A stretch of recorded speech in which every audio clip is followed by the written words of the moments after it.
Heartbeat FM en is ingeskakel by Hier's Hart. Dis elke Vrydag tussen 9 en 10. En dan natuurlik is ons ook op Woensdae. Wat se dag is vandag, Fernando? Dis Woensdag, Pastor. Welkom by Heartbeat FM, Fernando. Baie dankie, Pastor Richard. Hartlike goeiemôre elke luisteraar, ook aan Pastor. Hartlike goeie dag, sê ek hoop dit gaan goed met een en elk van julle. Ek is bly om hier te wees. Baie dankie. Dis 'n eer om jou hier te hê, man. Ons het soveel jare terug het ek jou die eerste keer by Heartbeat ontmoet, maar toe nou by die Bybelskool ook. Jy was van die eerste groep studente wat deur die Bybelskool gekom het saam met Terry en Tannie Wenna. En ek weet Terry sal so trots wees op jou. En baie dankie, Pastor Richard. Ja nee, ek was van die eerstes en is lekker om deur die ranks te gekom het, saam Pastor Terry, mag sy siel rus in vrede. Ja. En dit was is goed van daardie tyd af wat ons mos maar nog dieper in Christus ingegaan het. Amen. Nou ja, ons het 'n segment, soos jy weet, jou storie vir sy glorie. En dit is ook 'n segment waar ons luisteraars en ons kykers jou bietjie beter kan leer ken, maar ook waar jou storie glorie vir Jesus kan bring. So, Fernando, ons begin met altyd die eerste vraag is, vertel ons net so 'n bietjie van jouself, van jou kinderjare en net jou storie as 'n kind tot by die punt wat jy Jesus ontmoet het. Ja, is nogals ek is Fernando Fredericks, soos baie my ken, en groot geword in Pakkersdorp, woon tans in metrogronde. En is die eerste keer, Pastor Richard, terwyl ek nou my voorberei, wat iemand met my vra, hoe was jou kinderjare? En dis nogals 'n ding wat ons nogals nie oor praat nie, omdat ons mos maar nou ek gaan nou baie openlik praat vanoggend. Sure. Ek dink is ook maar goed. My kinderjare was nie baie maklik geweest nie. Kyk, my ma het ingestaan as 'n ma en 'n pa terwyl my pa daar was. So dit was 'n moeilike paar jaar, omdat mag my pa se siel rus in vrede, ons het hom vergewe, ons het hom vrygespreek en alles die. En hoe ons groot geraak het, is ons het groot geraak in 'n huis waar my ma abused was. Sure. Waar ons abused was. Toe ons nog klein was. Ons het pak gekry, maar ons het op 'n ander manier pak gekry, nie soos gewone pak slaan nie. Ons was met die hand geslaan. So nou en dan met 'n perske laat, maar ons groot word jare was 'n bietjie moeilik geweest, maar soos ons groot geraak het, was die Christelike waardes in ons ingeplant. Sure. By wyse deur my pa en my ma. En ons het so groot geraak. So die jare was 'n bietjie moeilik geweest, maar ons het dit nie laat dit ons definieer nie. Ons het nie laat dit ons wie ons vandag is maak nie. So ons het verby dit gekyk, ons het maar net geleef soos ons geleef het. En soos ons groter geraak het ons besef, maar dit wat my pa doen is verkeerd. En dit was my groot word jare. En ons het eendag net gesê, my pa tot hier toe en nie verder nie. Ja. Genoeg het jy my ma geslaan, genoeg het jy ons geslaan. Dit wat jy gedoen het die hele tyd was verkeerd geweest. Ja. Jy het wel ons dissipline geleer, maar jy het dit op 'n verkeerde manier gedoen. So ons het gesê tot hier toe en nie verder nie. En dinge het begin rustig raak. En ek kan onthou my matriekjaar, en ek het nou die dag daaroor gepraat saam met my ma. Elke jaar as my suster matriek kom, dan moet my ma sorg. As my broer matriek gekom het, dan moet my ma sorg. Dit was altyd so geweest. En selfs in my matriekjaar was my ma en my suster daar vir my geweest, en nie my pa nie. Sure. Maar hy was daar. So hy was aanwesig, maar afwesig. Ja. So dit was die tye wat ons goed geraak het. En soos ek gesê het, ek nog nooit oor dit gepraat het. Maar die respek en die dissipline, terwyl my pa dit aan my ma doen, as my ma nog steeds lief om gewees. Sure. En dit is wat ons geleer het vanaf my ma, dat ongeag dit wat iemand verkeerd doen, moet ons die mense vergewe of die persone vergewe, Sure. betrokke. So dit was my groot word jare, en ek is vandag hierso meer as 'n oorwinnaar. Prys Sure. die Here, Pastor Richard. Ja, dis ek dink dit resoneer met soveel mense wat luister en kyk vandag, wat ook deur wat ons noem 'n abusive kinderjare gekom het. Ek het self myne gehad.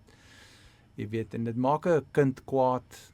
Dit maak jou aggressief. Jy voel aggressief en jy tree aggressief op, en baie keer het jy hierdie wat hulle in Engels noem hulle dit exaggerated responses, wanneer mense vir jou skeef kyk of mense doen goed, dan les jy uit. Baie mense, wanneer hulle so groot geraak het, raak met daai frustrasie groot. Ek weet nie hoe dit in jou geval was, of jy ook so was nie. Ek het nog eens gedink nou terwyl pastor iets oor dit praat. Toe ek nou, terwyl ek is in my eerste jaar van my huwelik, het ek my vrou abuse. Sure. Ja. Ek praat altyd oor dit. Ja. Ek het my vrou abuse. Sure. Ek het my vrou geslaan op plekke waar niemand kon sien nie. Sure. En sy het nooit daaroor gepraat nie. Ek was die een wat uitgekom het en gesê het. Ja. Ek het my vrou op ons eerste jaar van ons huwelik. Ons gaan deur 'n finansiële druk. Ek blameer haar vir alles. En die woorde het my geslaan. Want ek het haar vertel van my kinderjare. Ja. En die woorde het my geslaan, jy's maar net soos jou pa. Sure. Hey. En daai woorde het my diep geslaan. Ja. En ek het vir altyd vir myself gesê, I don't want to be like my father. Because I know Sure. dat hy mense seer gemaak het, Ja. soos vir ek en my broer en my suster en selfs my ma. Ja. En toe sy vir my sê, Fernando, jy's maar net soos jou pa. Toe was daai was my stop gewees. En ek het vergifnis vir haar gevra. Ja. En ons is April maand is ons 13 jaar getroud. 15 jaar by mekaar. En ek het nie een keer weer daarna aan my vrou geslaan of my vrou 'n slegte woord gegee. Prys die Here. Ja, Fernando, ek wil net dankie sê vir die feit dat jy so openlik praat, want daar's soveel mans wat luister. Kinders, vrouens wat nie besef hoe hierdie stories werk en hoe seer en hoe diep dit gaan nie. En hoe lank ons dit kan dra en hoe ons dit ook in die volgende verhoudings inbring nie. Jy weet, soos jy sê, jy raak daai monster. True. Jy weet, en dit is die ergste ding van alles. Nou, hoe was jou verhouding met die Here deur hierdie hele proses van groot raak? Was jy Christelik nie? Van kleins af, ek dink op die ouderdom van 13 en my ma kan getuig. Ek was altyd willekeurig of dit was sê van 8 jaar af. Dan het ek self geloop tot by die Sondagskool met my Bybel onder my hand. Ek het so 'n klein wit Bybel gehad, daai Gideon Bybeltjies, Yes. maar ek het 'n witte een gehad. Nou die Gideons gaan net tot by Psalm, nou die een wat ek gehad het gaan tot by Spreuke. So 'n Nuwe Testament waar Psalm betrokke is en dan Spreuke. En ek het altyd 'n passie gehad om by die Sondagskool te wees en ek het altyd eerste opgestaan. My ma het my nooit wakker gemaak vir kerk toe gaan of Sondagskool toe gaan nie. Ons het in 'n bediening begin en snaaks genoeg, dit was Eagles Nest gewees. O ja. In 'n huis. Sjoe. Wow. In 'n huis het ons begin en die Sondagskool het daar aangegaan en ons het so aangekom. En so het ek groot geraak. Baie kere afgedwaal. Maar ek het altyd gevoel iets binne in my voel net nie reg nie. Sure. Tot op 'n stadium ek was vasgevang in alkoholisme, vasgevang in alkohol. Ek het nog nie drugs gedoen nie, ek het nie gerook nie, maar ek het kwaai gedrink. Sure. Ek het verskriklik gedrink. En op 2012 die 16de September maak ek die besluit. Angelina nooi vir my kerk toe, die 15de nooi sy vir my kerk toe saam met haar, Angelina. Ek is getroud daai tyd. En sy nooi my kerk toe. Nee, ons het 2013 getrou. 2012 nog nie getroud gewees nie. My meisie daai tyd van die lewe, sy nooi vir my saam kerk toe, George Community Church. Gaan saam met haar kerk toe, maar die vorige aand, die 15de, is ek saam met my broer besig om te drink. En ek gaan net skaam wees, ons is besig om te drink. En toe die klok 12 uur slaan, toe sê ek vir hom, ek gaan nou eers vashou, want my meisie het my genooi kerk toe. Ek wil nou nie drankrykies as ek aankom. So daai ek was so convict daai tyd. Ja. Want ek het respek gehad vir die kerk. Sure. En wou nie daai reuk het in die kerkie en maar Ja. nietemin kom by die kerk, nooit geweet dat daai spesifieke dag die dag is wat ek my hart vir die Here gaan gee. Wow. En daai spesifieke dag word daar gepreek en die woord wat uitgegaan het is jy is goed genoeg. Sure. Daar is hoop vir jou. En gaan toe uit en daai spesifieke dag gee ek my hart vir die Here. Die 16de September 2012 en ek het nooit weer teruggekyk van daai dag af nie. Wow. So toe het jy 'n ontmoeting gehad, Jy weet 'n mens ken die Here, jy hoor van die Here en jy raak groot in die Here, jy gaan sonnaarskool toe, jy hoor al die stories, maar Yes. dan kom daai punt wat jy eintlik sê, wie wat, nou het ek 'n ontmoeting met hom. Yes. En yes. wat het na daai ontmoeting verander? Daar het soveel dinge verander. Die verskil wat ons moet weet, is dat jy weet van die Here, of jy ken die Here. Ja. En soos ons groot geraak het ons geweet van die Here. Mm. Ons het hom nie geken nie. Ja. En vandat ek my hart vir die Here gegee het, ken ek hom. Wow. Alhoewel hy my geken het Mm. voordat ek gevorm was in my moeder skoot, het ek geweet van hom, want soos Pastor Richard nou tereg gesê het, dat die stories wat ons gehoor het van Jesus, ons het gehoor, so ons het geweet van hom. Ja. Ons het hom nie geken nie. Ja. En van hy dag af het ek Jesus geleer ken, 2012, en soveel dinge het verander. Maar soos ek gesê het, my lewe was nie meer dieselfde nie. Ek dink die vyand kom tot by my, hy kom besoek my. Jy kan nie nou jou hart vir die Here gee in die Desember maand, is partytyd. Op 'n September, jy's mos mal, jy kan mos nie nou, is dan nou partytyd, en ek is deur die Desember, en ek is deur 2013, deur, en 2014, en ek het gewoond geraak, want ek was elke keer was ek getempt, Mm. ek was uitgedaag, Yes. maar met die Here binne in jou, kan jy die temptations, Ja. kan jy dit oorwin. Lead us not into temptation. Ja. As die woord van die Here sê, lead us, en daai stukkie het vir my uitgestaan, lead us not into temptation. Ek het elke keer, Vader, lead us not into temptation. En ons weet dat die Here ons nooit sal versoek bo ons kragte nie. Dis so. En van daai tyd af, wat ek my hart vir die Here gee, en soos ek die Here leer ken, het baie dinge verander. Ek moes mos die alkohol neersit, ek het baie dinge, my manier het van, ek was 'n ongeduldige persoon. Mm. Baie ongeduldig. En my ma kan getuig, my suster en my vrou kan getuig, ek was baie ongeduldig. Maar ek moes dit kom afleer, want die vrug van die Gees bestaan uit geduldigheid ook. Ja. So as ons een van die elemente nie in jou lewe het, dan het jy nie die vrug van die Gees. En daai is wat ek besef het. Ja. Dis so kenmerkend van 'n waaragtige bekering. Laat die boom raak goed en dan begin die vrugte goed te raak. Yes. Ons het ons stryd, ons veg teen ons natuurlike mense, en soos jy sê, 'n mens dra soms baie baggage van die ou dinge in jou lewe, van jou kinderjare, van hoe jy seer gekry het en so. Maar soveel mense vandag wat daai selfde trauma gehad het, hulle gaan na drank toe en hulle voel drank is 'n oplossing. Ek bedoel, ons sien dit in ons gemeenskappe. Soveel van ons mense, as hulle probleme het, of as hulle voel hulle wil hulle probleme minder maak, dan gaan hulle na die bottel toe. Ek het saam met die ouens gewerk op 'n stadium op sites. Die manne kan nie wag tot Vrydag nie. Sure. Vrydag, dan moet ek stop by die bottelstoer, dan drink hulle 80% van die geld uit, 20% gaan huis toe vir kos.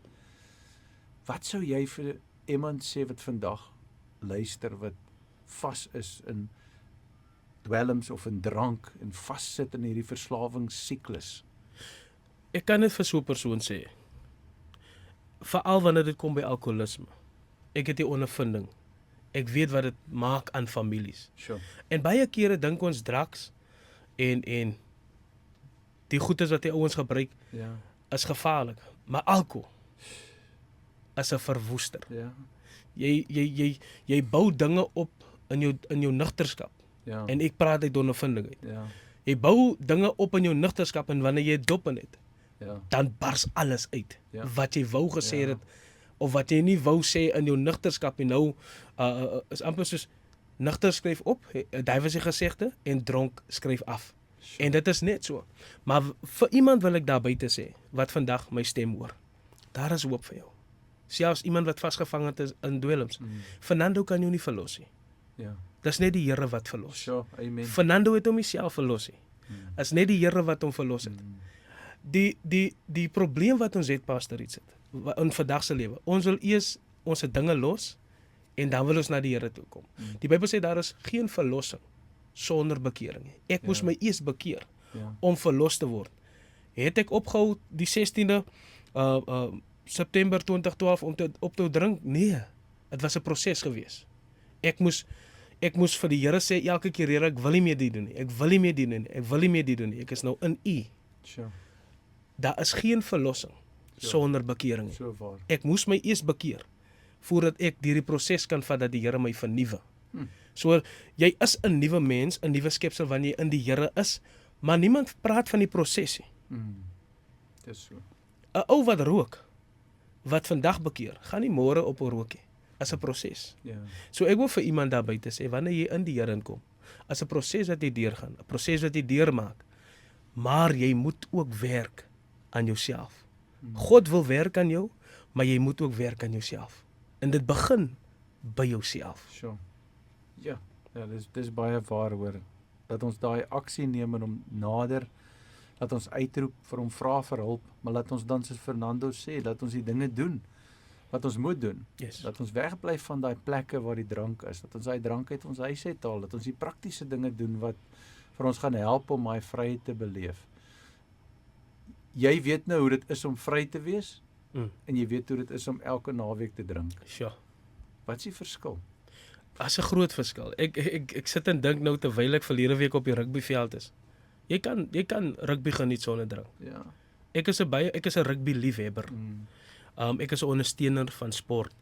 En daai was altyd die ding gewees. Ons kon nie wag om veld toe te gaan nie. Ek het op 'n stadion ons rugby gespeel. Kan ek nie wag om klaar te speel nie, want ons gaan nou die drank gaan nou loop. En nou kom jy daar, jy het 'n seun wat saam met jou altyd gaan. Sure. Jy het 'n familie, jy het 2 seuns. Ja. Ek is gebless met 2 seuns en 'n vrou. Wow. Maar as die een seun is net so rugby liefhebber soos ek. So hy lag as hy hoor hoe dronk ek was. Hy word 14. Ja. En vir 14 jaar het hy nog nooit gesien sy pa sit 'n bottel Sure. of sy mond aan 'n bottel nie. Wow. So dit is net anderste. Op 'n Saterdag sien ons uit om rugby toe te gaan. Ons sien uit om daar te wees op die veld waar ons se tyd spandeer. So dit is heeltemal iets anders. Ja. En die omgewing is ook anders. Jy kyk dinge anders. Jy sien dinge anders. Nie meer hoe jy dit gesien het en hoe jy dit gedoen is. Jy het nie meer die gewoonte van is veld toe, drank gaan loop, die braai gaan loop en so. Nou gaan jy veld toe en jy sien uit om tyd te spandeer waar jou seun nie langs aan jou sit en vir ons 'n gunsteling span skree. Ja, hulle sê mos baie mense is geleentheidsdrinkers, hulle skep die hele tyd geleenthede om te drink. Yes, en dan later dan voel jy dat jy kan nie meer die lewe geniet sonder dit nie. En as iemand vir jou sê bekeer jou of neem die Here aan en jy dink eers ek moet my drank prys gee of ek moet my dwelms prys gee, dan dink jy eers wat 'n prys om te betaal. Ek kan nie dit doen nie. Ek weet ek was daar gewees op 'n stadium wat ek gedink het nee, hierdie ouens is boring. Jy weet, hulle wil als by my wegvat. Die Here is boring. Die woord is boring, want die Here wil my net straf deur als weg te vat. Maar ek moes eers deur die kruis gaan om te besef, wat 'n blydskap is aan die ander kant, want daai dinge wat vir jou lyk asof dit lekker is onsmaaklik. Ek bedoel, ek weet, ek het saam met 'n alkoholist groot geraak. Sure. En dis onsmaaklik. Elke ding, of dit nou 'n braaivleis is, of dit nou 'n rugby game is, en of dit nou net 'n samesyn is by iemand se huis, elke ding draai uit in een of ander gemors. So waar. En as dit nie uitdraai in 'n moord nie, ek bedoel ons kyk hoeveel moorde, ek het op 'n stadium na die statistieke gekyk, hoeveel moorde word gepleeg as gevolg van drankmisbruik, hoeveel vrouens word geslaan as gevolg van drankmisbruik, kinders word geslaan, molestasies, ek bedoel jy noem dit, padongelukke. Dit is 'n wettige dwelm wat in die gemeenskap aanvaarbaar is. Jy weet, almal trek hulle neus op vir fentanyl en dagga en Mandrax en heroin en kokain. Maar hulle besef nie dat drank is net so erg nie, en dit nie erger nie, want hy maak baie meer mense dood omdat jy dit nou kan gaan koop en jy kan dit enige plek gebruik. So en waar. dit is ons gemeenskap, en in die tye waarin ons leef het mense by daai punt gekom wat hulle voel hulle het iets nodig om te ontvlug. Hulle het iets nodig om te ontvlug en dan gebruik hulle of voorgeskrewe medikasie, of drank, of onwettige dwelms, of pornografie, of TV, of kos, of wat ook al hulle doen. Jy weet, mense kry verskeie maniere om te ontduik uit hulle lewe uit. Maar wanneer jy na die kruis toe kom en jy neem die Here aan, dan word jy geforseer om in daai oomblik pynlik na jouself te kyk. Waarheid.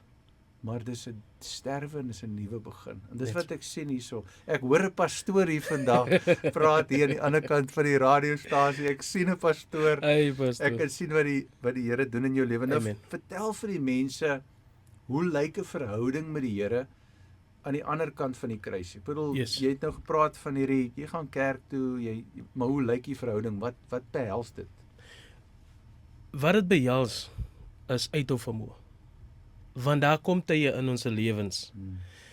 Pastor Richard, ek gaan nou by die vraag kom. Daar kom tye in ons lewens waar ons bid, Ja, maar ons kry nie antwoord nie. amen. En nou moet ons leer om geduldig te wees. Ja, Want dis ook, soos ek vroeër genoem het, een van die vrug van die Gees. ja, As die Here te sê in Prediker, hy sê alles het sy bepaalde tyd. ja. As dit so is, moet ons maar net geduldig wees. Nou sê Habakuk 2 vers 3 sê kom sal dit kom. Moet net nie haastig wees nie. Sure. So die belofte van die Here is getrou. So dit gaan kom.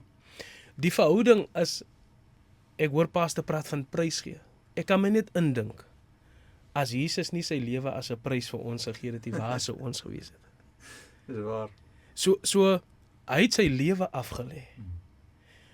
Wanneer ons oorgaan na die ander kant, wanneer ons oorvaar na die ander kant, Ja. is dit dat jy sien dinge uit 'n baie beter perspektief. Die dinge wat jy gedoen het, maak nie sin nie.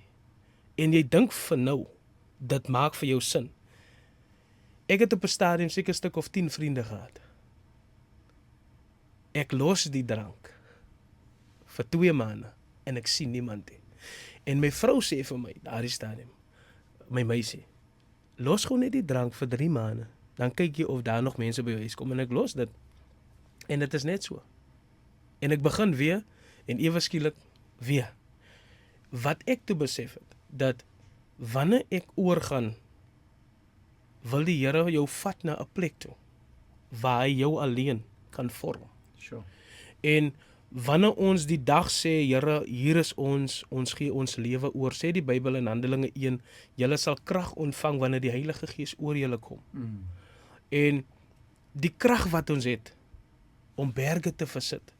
En ons kyk altyd, die probleem wat ons het, wanneer die Here praat van berge, dink ons fisies berge. Ons kyk na die fisiese berg. Maar ons vergeet dat ons uit 'n uitdaging hier in dit is die berg wat die Here vir jou die autoriteit gegee het om vir die berg te sê. Hy sê jy het jy geloof so klein soos 'n mosterdsaad. Jy sien dinge aan die ander kant sien jy uit 'n groter perspektief uit. Sure. Dat as ek maar net geweet het daai tyd dat dit so gaan by die Here, Ja, het ek maar waar. vasgehou. Ja, is waar. Het ek maar die hele tyd vasgehou. Ek weet daar is iemand wat luister vanoggend wat teruggeval het. Ja. Jy's nie verlore nie. Jy's nie vergeet nie. Die Bybel sê dit mooi. Hy sê al was ons ontrou, Ja. bly God getrou. Amen. Of al is ons ontrou, bly God getrou, maar ons moenie die genade van die Here onderskat nie. Ja, daar is genade, daar is hoop en daar is 'n antwoord vir jou. Sure. Jy sal dinge uit 'n beter perspektief uitkry na die kruis. Wow. Dinge lyk vir jou asof dit sin maak. Ja. Maar gee jou hart uit eendag vir die Here Sure. en dan sal jy besef, alles wat jy nou doen is nie die moeite werd nie. Ja. Want as ons ons oë toemaak, moet ons ons oë op 'n ander plek oopmaak. Maar waar gaan ons ons oë oopmaak? Is die vraag. Sure. Is so belangrik en ek glo as die Heilige Gees met jou hart praat en jy hoor sy stem vir oggend of wanneer ook al jy kyk of luister en jy besef, weet jy wat, ek moet net kom en ek moet net sê, Here, ek lê my lewe af, ek gee vir U. Ek weet nie hoe al hierdie dinge gaan uitwerk nie. Ek kan nie planne nou maak nie. Is te veel dinge in my lewe aan die gang. Ek weet nie eens hoe ek gaan vrykom. Ek weet nie hoe ek gaan werk kry nie. Ek weet nie hoe ek gaan my huwelik herstel of my verhoudings herstel. Ek weet nie hoe nie. Maar ek kom en ek sit dit net alles by die kruis neer vandag. Want as jy doen, sal jy weet, sê die woord. Wanneer jy die aksie vat, sal jy weet. Dis wat Fernando sê, dit jy kom by daai punt en jy sê, Here, ek lê dit neer en is op daai stadium. Jy weet nie hoe dit is aan die ander kant van die kruis nie. Jy weet nie hoe dit werklik is om te ervaar wat ons nou ervaar as kinders van die Here nie. Die blydskap, as ek 'n dwelmverslaafde was en ek het dit geweet, dan het ek 10 jaar vroeër my lewe vir die Here gegee. Amen. Ek het nie besef nie. Ek sê baie kere, as ek terugkyk oor my lewe, en daar's een ding wat ek wil verander, is dat ek sou vroeër Jesus aanneem. Amen. Dis die enigste ding. Amen. Net vroeër, want dis die beste besluit wat ek nog ooit gemaak het. Maak nie saak hoe ek daarna kyk nie, daar's nie enige ander besluit wat by dit kom nie, want dis 'n lewensveranderende besluit. Jy's geskape vir 'n doel, jy's geskape en jy's hier vir 'n doel en jy kan nie daai doel vervul terwyl jy vas is in die kettinge van die vyand nie. Amen. En solank die duiwel steel, moord en verwoes, kan jy nie die oorvloedige lewe van Johannes 10 vers 10 ervaar nie, want jy het jouself onder die duiwel se hand geplaas deur gehoorsaam te wees aan sy stem. Jesus sê, kom na my toe, almal wat vermoeid en belas is, want ek gee jou rus. En hy sê, neem my juk op, want my juk is lig. Maar as jy nie sy juk vat nie, dan kom die vyand en hy sit 'n juk op jou. En dis wat baie mense ervaar. Nou Fernando, om terug te kom na jou storie vir sy glorie, kom ons praat oor die bediening. Kom ons kyk, waar het jou bedieningstog begin? Ja, ek gaan sê dit het begin in 2018. Okay. Ek het 'n auntie gehad wat altyd Heartbeat geluister het.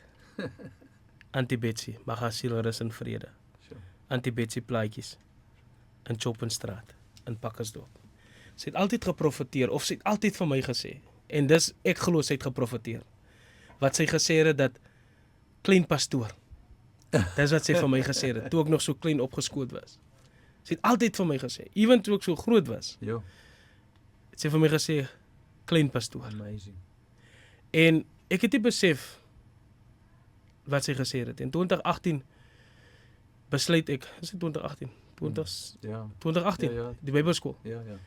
Besef ek dat ek my verhouding wil dieper vat in die Here. Pastoraal kom agterna. En ek wil net my verhouding 'n bietjie dieper, en ek sien die advertensie op Heartbeat FM dat hulle nou kursusse vir 3 jaar. Yes. En ek besef, ek gaan die geleentheid vat. En ek vat die geleentheid. En dis hoe ek my verhouding versterk het in die Here, onder leiding van Uncle Terry. Mag sy siel rus in vrede. Sure. En die fondasie wat Terry in my geplant het, was die ywer wat ek vandag het om Jesus nog steeds te leer ken. Sure. Nog steeds vandag. En dis waar my bediening begin het. En ons het begin, ek dink is 2024, yes. Toe besluit ek, ons gaan ons eie bediening begin. Sure. Naamlik Safe Haven Ministries. En die Here lê die naam op my hart in 2022. Safe Haven. En dis Augustus maand 2022.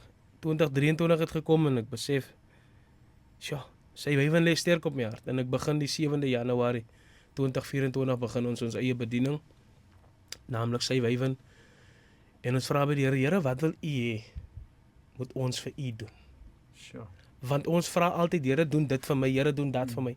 Maar op hierdie stadium van ons lewe praat ek aan my vrou en sê, Here, wat wil U hê moet ons vir U doen?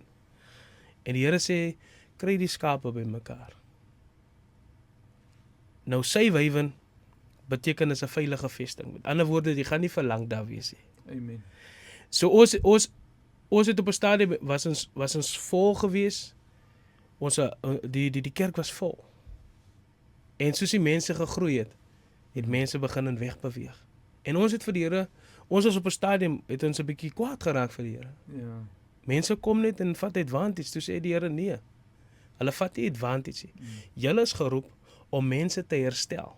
That's why your church name is Safe Haven, so that people can feel safe. Wow. And when they feel the presence of myself, they gonna leave. Wow. So ons is tans in Safe Haven, ons is die leiers van Safe Haven Ministries International, en ons dien die Here. Of ons nou 2 is of 3 is. Ja. Ons dien die Here asof môre nie bestaan nie. En dis waar die liefde vir die bediening gekom het. Van die Bybelskool af het ek besef dat die Here het ons geroep vir 'n tyd soos die. En alles maak sin. Hier is ons, my vrou sou saam met my begin het, toe wag sy 'n jaar en sy het na my begin, en die Engels was die struggle gewees, wat COVID moes nou ingekom het, maar ons is deur dit, Ja. deur die uitdagings, Sure. is ons deur dit, en die Here het ons geroep vir 'n tyd soos die. Wonderlik. Is belangrik wat jy sê, want ek dink ons het begin kerk sien soos 'n besigheid wat moet groei en wat met sekere doelwitte bereik. Maar eintlik word elke bediening 'n unieke identiteit deur Jesus gegee. Die leraars of die leiers van daai bediening, die mense wat die visie dra, het 'n unieke pad gestap en God gebruik daai mense op 'n unieke wyse. En dis nie almal wat in hulle hart het om sê net maar hierdie mega kerk tipe van omgewing te bou nie. Daar's baie organisasies of klein organismes wat die Here skep om spesifieke doele in die liggaam van Christus te vervul. En soos jy sê, om restaurasie te bring, om te disipel, om mense te vat van plek tot plek, van tyd tot tyd, wat jy nie noodwendig kan doen in 'n groter omgewing nie, maar waar jy regtig waar hierdie verhouding met iemand moet kan hê, om 'n pad met hom te kan stap. Amper soos wat Jesus met sy disippels gestap het, en dink ons het baie verskillende idees wat in ons gemoed ingeplant is, as gevolg van wat ons sien, hoe die kerk globaal groei, wat gebeur in die kerk, en ons probeer sekere trends identifiseer en dan daarby hou, maar ons moet net trou bly aan wat die Gees van die Here in ons hart sê, dan sal ons vrede hê. Die Here het vir my dieselfde ding gesê, 'n paar jaar terug, toe my skoonpa se bediening deur dieselfde ding gegaan het. Hy het altyd gesê, ek moes die kerk 14 keer van vooraf begin het, vandat ek in George gekom het oor 30 jaar, 14 keer weer met 0 mense begin, en dan begin hy weer, en dan weer met 0 mense begin. En omdat 'n mens ook maar half, soms bietjie minderwaardig is, daai tipe van ding, dan voel jy nou, dis 'n refleksie op jou, of jy het verskeie idees wat dit is. Maar toe sê die Here vir my, hy het vir my gesê, toe sê hy vir my, julle is 'n hospitaal. Julle is 'n hospitaal, en julle is geroep om basies, mense te bedien vir 'n seisoen, en dan wanneer daai mense reg is en hulle gaan voort, dan gaan hulle bediening vervul, waar ook al ek hulle stuur. Net so pastor, wanneer ons besef wat Matteus 28 eintlik vir ons sê, vers 19, dan sal ons besef dat ja, daar's mega churches, ja, daar is groot kerke, maar wanneer ons besef wat die Bybel eintlik sê, die Bybel sê, gaan heen en maak disippels van alle nasies, leer hulle, doop hulle, in die naam van die Vader, Seun en die Heilige Gees. Ja. Dan wil dit vir my sê, die disippels is uitgestuur vir daai mense, om hulle te gaan leer.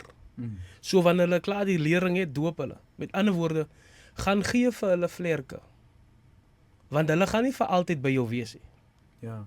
So wanneer jy hulle leer, jy hulle doop, het hulle die nodige ondervinding, om uit te gaan, om dieselfde te doen. So, wanneer ons besef, dat hierdie skrif eintlik sê, gaan trek hulle vlerke aan, want hulle moet dieselfde doen met die volgende generasie. Hulle moet dieselfde doen met die volgende generasie. Gaan ons besef, dat die kerke vandag moet eintlik leeg wees, en ons moet op die strate wees, om disippels te maak van alle nasies. So waar. So, die gebou het 'n plek geword waar ons confined is. Maar wanneer ons uitgaan, openligte is goed. Ja. Maar wanneer ons besef, die skrif sê eintlik ons moet op die straat wees, om disippels te maak van alle nasies, dan sal ons 'n groter impak maak vir die Here. Halleluja. As wat ons ooit besef. Baie waar. So ja, ons is nou besig om in te kom vir 'n landing. Glo dit of nie, die tyd het so gevlieg. Nou ek wil net so 'n bietjie by jou gepraat het oor sang, want ek weet jy het nou al by ons Bybelskool aande het jy gesing. Ek het jou al op die TV gesien sing. Vertel ons 'n bietjie van sang. Ja, my passie het begin toe ek op die ouderdom van 8 jaar. Ek sing al van daai tyd af, Pastor Richard. Ek het net nooit uitgekom nie.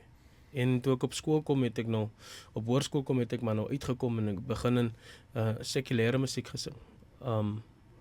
Tot ek my hart vir die Here gegee het. Toe besef ek, nee, maar gospel is eintlik iets wat met praat met ons. En op 'n stadium in 2021 skryf ek 'n lied. Maar voor dit het ek ook al 'n lied geskryf, wat sy naam is My Desire. Ek het hom in 2016 geskryf, My Desire. En maar hy het nooit so goed impak gemaak wat Kettinge gemaak het. En na 2012, toe ek my hart vir die Here gegee het, het ek besef, ek het 'n gawe wat ek moet uitleef. En vir iemand te gaan sê deur middel van sang dat daar nog hoop is, dat die Here nog goed is en dat die Here getrou is en dat hy nog antwoord op sy tyd. En so het ek maar begin en sing. Mense se lewens, ek kry tot vandag toe boodskappe. Ek het Kettings 2021 het ek hom geskryf, 2022 het ek hom gerelease. Hy's amptelik 5 jaar oud. In 21ste Januarie was hy 5 jaar oud gewees, maar die impak wat die lied nog maak tot vandag toe is groter. Ek het onlangs 'n nuwe song geskryf van u teenwoordigheid. Al wat ons soek is u teenwoordigheid en al wat ons vra dat u by ons sal bly. En hy gaan binnekort uitkom. So die liefde van sang kom al van 'n hele tydjie af. En ek dink my ma sê altyd van my, jou ouma was baie lief vir sang. Ek het nooit my ouma ontmoet nie. Miskien het ek haar ontmoet toe ek nog klein was, maar ek het haar nog nie ontmoet nie. Maar nietemin, die passie wat sy gehad het, is besig om in my voor te leef en ek sal nie ophou sing. Sure. Ek het nou die dag toe sing ek die lied, I raise a hallelujah. And I will never stop. Ek gaan nie sing, I will shout on the rooftops. Sure. Ek sal sing vir die Here. So die passie is altyd nog daar. Ek het vroeër vir Pastor Richard genoem dat ek nou in 'n rusperiode is. Want ek is besig om met die Here te praat deur middel van sang. So die helfte tot en met June maand het ek vir myself gegee. So na June maand dan gaan ons nuwe musiek kry. Sure. Ja, ons kyk uit daarvoor. Ek moet sê Kettings het 'n geweldige impak gehad. Hoe het jy Kettings geskryf? Sure, Pastor Richard het ons genoeg tyd. Ons het nog so 5. Okay, nog so 5 minute. Kettings het gekom vanaf 2013. 2013 verloor ek my vrou 'n baba. Sure. Dogter. Ons is hospitaal toe, maar voordat ek geweet het is 'n baba dogter, my vrou sê die Saterdag sê sy, mam, hier's 'n pyn op my mag wat ek nie kan beskryf nie. Wil jy my nie hospitaal toe vat? Jy vat na hospitaal toe. Kom by die hospitaal by die observasiekamer, vra hulle by ons, weet julle is swanger. Op daardie stadium is Dentonio 10 maande, 10 maande oud. En ons besef hier dat sy swanger is en hulle sê vir ons daar en ons kyk na mekaar. En hulle doen 'n sonar. Ek dink baie van die mense, die luisteraars weet van die verhaal. Maar hulle doen 'n sonar op haar en hulle sien die baba lê buite die buis waar die baba moet lê. En Angelina se bloeddruk spike, haar suiker spike. En ek kom op 'n stadium wat ek moet sê is of die baba of Angelina. En ek kies my vrou daardie stadium van die lewe. En ek het altyd vir die Here gevra, Pastor Richard, ek het 2 pragtige seuns. En ek het altyd vir die Here gevra, Here, ek soek nog net 'n baba dogter aan sy I for away. En op daardie stadium van my lewe moet ek 'n besluit maak en ek maak die besluit en hulle bring die fetus vir my en hulle vra wil ek sien. Ek sê nee, die baba sal 16 weke, sy sal 16 weke in die mag. Sure. En ons het niks gesien nie. En ek vra, gee my net die geslag. Ek wil nie die baba sien nie. As 'n baba dogter. Sure. En vir 7 jaar van my lewe as ek kwaad vir die Here. Van 2013 af tot 2020 toe. Soveel so in 2015 kry ek 'n hartaanval. 11de Mei 2015 kry ek 'n hartaanval. En ek het blackouts gekry by die werk want ek het nooit gepraat oor dit nie. 'n Man praat nie vandag nie. Yeah. Maar ek het nooit gepraat oor die pyn, die seer en die lyding wat ek moes doen. En elke keer as Angelina van my gevra het, is jy alright? Dan sê ek ja, ek is alright. Maar ek was nooit alright gewees nie. Ek wil nooit oor dit gepraat het, oor wat ek verloor het. En 2020 het gekom en ek sê vir die Here die 18de Desember. Ek wou al 2 keer selfmoord pleeg. Ja. Deur die pyn wat ek moes gegaan het, wat ek verduur het. En ek het gevoel ek is nie goed genoeg nie. Want U vat nou die wat ek begeer het, vat U weg van my af. Maar die 18de Desember 2020 kom ek na die Here toe en sê, Here, vat die pyn van my af weg, man. Ek kan nie meer die pyn verdra nie. En op daardie stadium van my lewe wou ek weer selfmoord pleeg. En die Here gee vir my Handelinge 16:25. 24:25 waar Paulus en Silas in die tronk is. En hulle is besig om gebede op te sê vir mense. Of nie vir die Here. Hulle is besig om te bid, hulle is besig om te sing tot eer van die Here. En ek vra by Here, wat moet ek nou maak met die ou skrifgie? En die Here sê, kyk dieper en kyk hulle omstandighede. Terwyl hulle dit doen, as hulle vasgevang in kettinge. En ek vra, hoe kan die manne die Here eer gee? terwyl hulle vasgevang is in die omstandighede waarin hulle is. Die Bybel sê in die fondasie van die tronk word geskit. Soveel sodat die tronkdeure oopgaan. Met ander woorde, dit wat hulle gedoen het, het die Here geantwoord, maar dis nie net hulle wat bevry was nie, maar ook die ander prisoniere. En ek sê vir die Here, gee vir my daai. In Januarie het gekom, en ek roep my keyboard player, die song is in, ek het die wysie in my hart, ek het die wysie in my kop. Ek sê vir hom, speel gewoon die wysie, ek het die woorde, ek het nog nooit ketTINGS neergepen nie. Al my ander liedere is neergepen. ketTINGS het ek nog nooit neergepen nie. En hy speel die wysie en ek sê vir hom, hier is die woorde, en die woorde kom tot by my, en ek sing ketTINGS. En die Here, daai spesifieke aand, of daai spesifieke dag, die 18de Desember 2020, maak die Here my vry. En hy breek hy ketTINGS.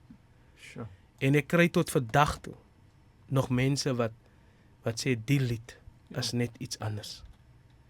En ek besef dat die lied nooit het was miskien nie vir my gewees nie, maar die skrif was vir my gewees. Maar die lied was om ander prisoniere daar buite te bevry van hulle ketTINGS.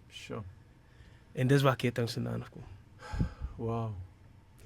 Ek sou graag die lied wil speel. Ek soek hom nou hier aanlyn toe kry ek hom. So hy sê official op kyk net nogals musiekvideo. Ja, daai sê geestelik aansteeklik. So hoe kan mense met jou kontak maak? Hoe kan hulle ketTINGS luister? Hoe kan hulle net met jou kontak maak as hulle sou wou? ketTINGS is uiteindelik op Facebook. Ag, nie op Facebook, op YouTube. Ja. As die musiekvideo is ook daarso.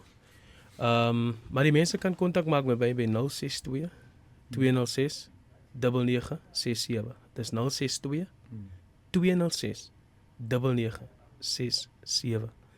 Ewen gebed. Ja. Gebed kos niks vaste. Ja, dis so. Gebed, as iemand gebed nodig het, is hulle vry om my te kontak. Ja. Ek hou van bid. Ja. Vandat ek die Here aangeneem het in my lewe, hou ek van bid. Ja. So ek sal ook al jou details wat jy wil deel, sal ons sommer op die film ook sit vir die ouens wat nou miskien aanlyn kyk, kan hulle dit sien. Yes. Want soos jy sê, later in die jaar, dan sal jy dalk beskikbaar wees om te gaan sing. Of ek weet nie wat jy aanbied. Yes, as mense wil ek moet kom sing vir hulle, by all means. En glo my, dis 'n belewenis. Ons het by die Bybelskool, ek sal nooit vergeet die aand toe jy daar gesing het vir ons nie. Dit was regtig merkwaardig. En ketTINGS het ek nou al 'n paar keer gehoor, oral raak geluister waar jy kom, want dit is baie gespeel, baie gesirkuleer so. Nou ja, ons wil afsluit met gebed. Ons het nuus wat opkom. En ons wil ketTINGS luister. Amen. Ek weet nie of jy vir ons gou wil bid. 100%. Baie dankie dat jy ingekom het. Jy het regtig waar trane in my oë. Ek weet nie of jy kan sien. Ek kan sien, ja. Ek kan sien, ja. 'n paar keer baie emosioneel gehad hier, so dat ek kon voel die Heilige Gees is hier en ek weet die Here het mense aangeraak. Amen. Baie dankie pastor vir die geleentheid. Thanks, ons kan afsluit. Vader, ons loof U en ons sê vir U baie dankie. Dankie dat U groot is en dankie dat U almagtig is. Here, daar is niemand soos U nie, niemand kan vergelyk word met U grootheid. Here, baie dankie vir hierdie program. Here, His story, my story for His glory. Amen. Here, ek vra dat U Pastor Richard sal seën met sy familie saam. Here, hierdie radiostasie, my Vader, en een en elk van ons. En dankie, Here, dat U die program lig na hoogte in die magtige naam van Jesus Christus. Laat U wil geskied in Jesus naam. Amen.